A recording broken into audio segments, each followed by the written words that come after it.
This is the first of today's offerings. A muscle car icon reborn, the Chevrolet Camaro.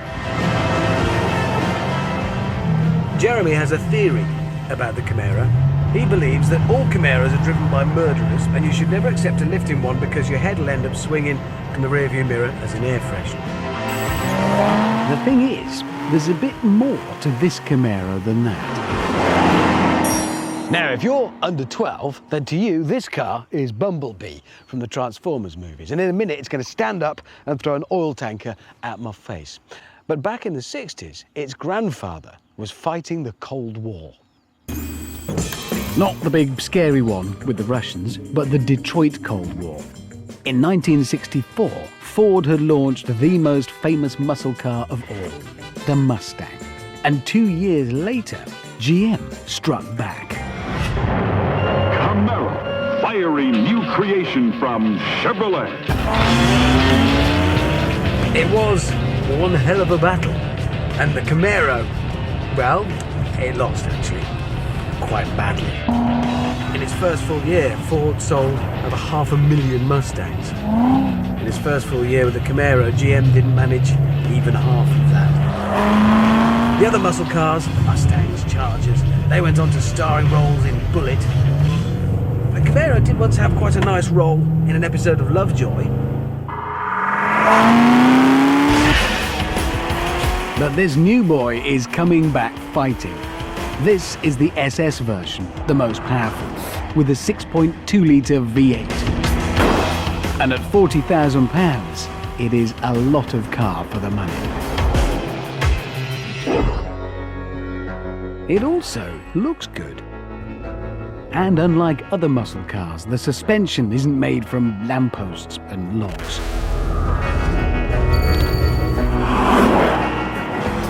Because underneath the Camaro is the chassis from one of our very favouriteest saloon cars, the Vauxhall VXR8, and it's made by the Australians. Which means there's a lot of multi-link cleverness going on. So basically, the Americans had to go to the Australians for a bit of sophistication. That feels more like it. A good effort all round, and on any other day the Camaro could claim to be the muscle car of the moment. However, it must now face this. A muscle car not from America. The very German Mercedes E63 AMG. Listen to that. The AMG Dawn Chorus. It might look like a businessman's express, but when it comes to noise, the Benz blows the Camaro out of the water. This thing sounds like Lynyrd Skynyrd at a bullfight. And when you take it beyond 5,000 RPM,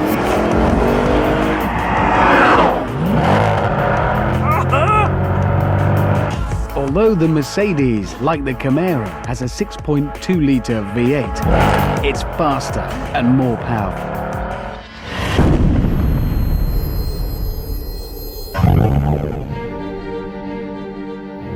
to 60, 4.5 seconds.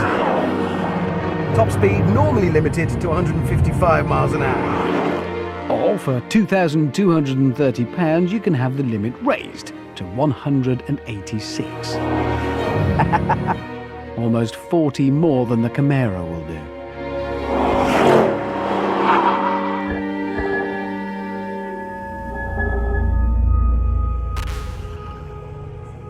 There are, however, a couple of chinks in the AMG's armour. Where the Camaro costs £40,000, this is £72,000. A muscle car should also be a car for simpletons like me. But there are more gizmos in here than in Bill Gates's kitchen. The gearbox, for example, can be operated from here or down here, and then this dial splits it into 4 different modes: Comfort, Sport, Sport Plus, and so on. This button adjusts the traction control, lots of settings there. This button is for the ride, lots of different settings. And that's a lot to think about if you're the kind of person who goes to work in a vest. Thankfully, help is at hand. It's this 4th button here, the AMG button. Essentially, it takes all the other settings from all the other buttons and puts them in a thing, and then when you hit this button, it sets the car up exactly as you want it. I like mine like this.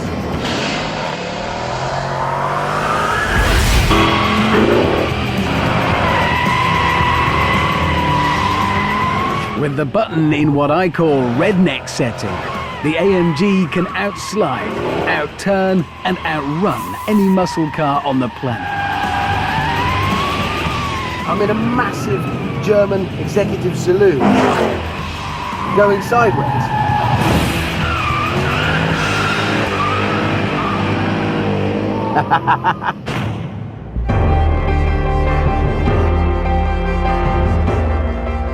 The Mercedes may be almost twice the price of the Camaro.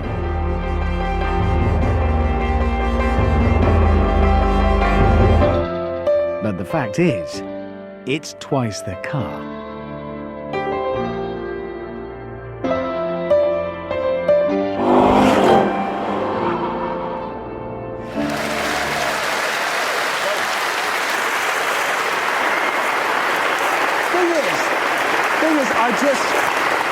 I just love muscle cars as a breed, because I love the idea you take an ordinary basic car and then you keep adding more and more and more and more and more power until it's just about unusable, and then you put it on sale and people buy it. I love it. And you'd have the Mercedes? Nope.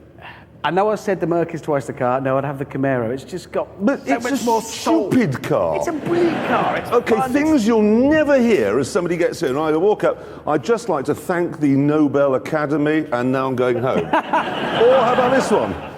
No, really, let me, Your Majesty. There's nobody You'll intelligent. never hear. No, Bishop Tutu, can I have a go? Thank you, I will. Yeah, it is a car for a type of person. It's I love a stupid, childish fun. I tell you what, though, one interesting thing. When this thing goes on sale next year in Britain, it will make the job of the police much easier. Let's pull these over and go, open the boot.